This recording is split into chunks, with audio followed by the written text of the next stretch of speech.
Salam jumpa sahabat Rema yang terkasih. Hari ini Minggu 10 Desember 2023 merupakan hari Minggu Advent yang kedua.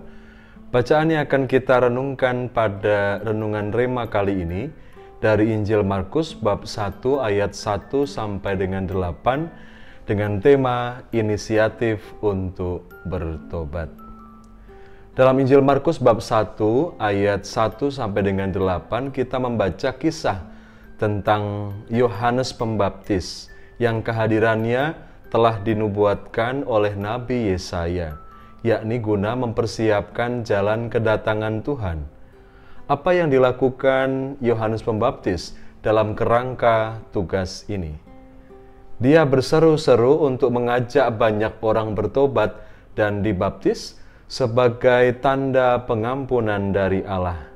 Dan alhasil begitu banyak orang yang mau bertobat dan kemudian menerima diri untuk dibaptis. Dalam konteks hidup kita saat ini, apakah masih ada pribadi seperti Yohanes Pembaptis? Memang model pewartaan yang berkembang pada zaman ini tidak lagi ditempatkan pada satu pribadi, namun lebih ditempatkan sebagai institusi, di mana sampai dengan hari ini Gereja Katolik tetap menyerukan rahmat pertobatan itu kepada banyak orang. Sayangnya, beberapa orang menganggap bahwa seruan ini dipandang remeh karena beragam alasan.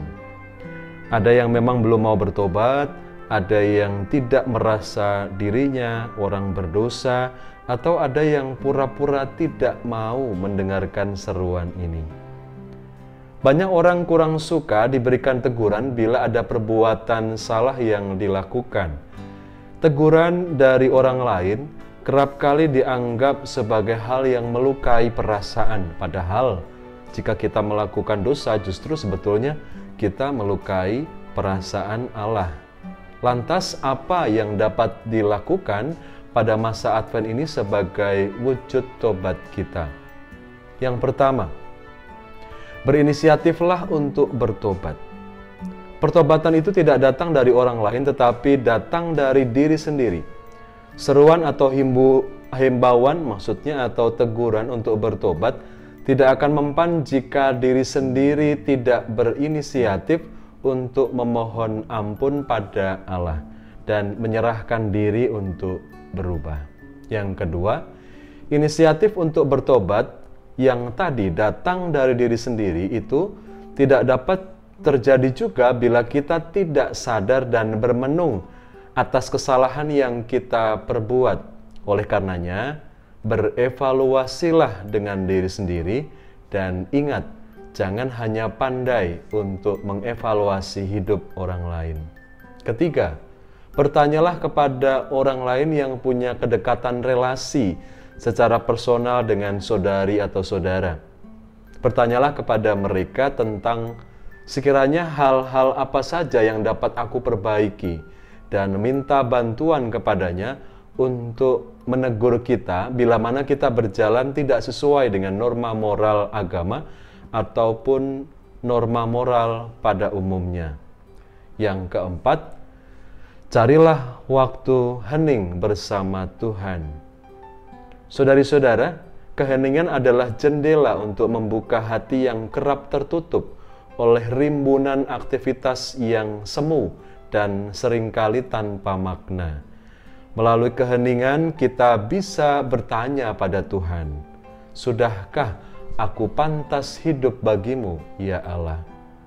Dan yang terakhir, yang kelima, suatu ketika cobalah Anda katakan pada diri sendiri, cukuplah dan berhentilah melakukan aktivitas yang mendosakan diri sendiri.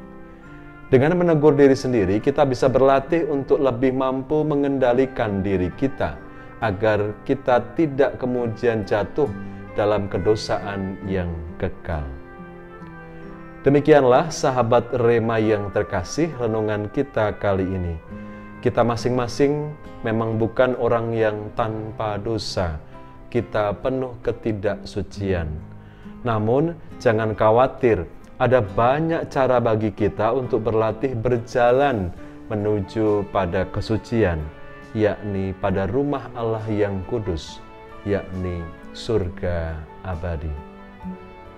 Semoga Allah memberkati keluarga-keluarga kita dalam nama Bapa dan Putra dan Roh Kudus. Amin. Keluarga kudus, doakanlah kami.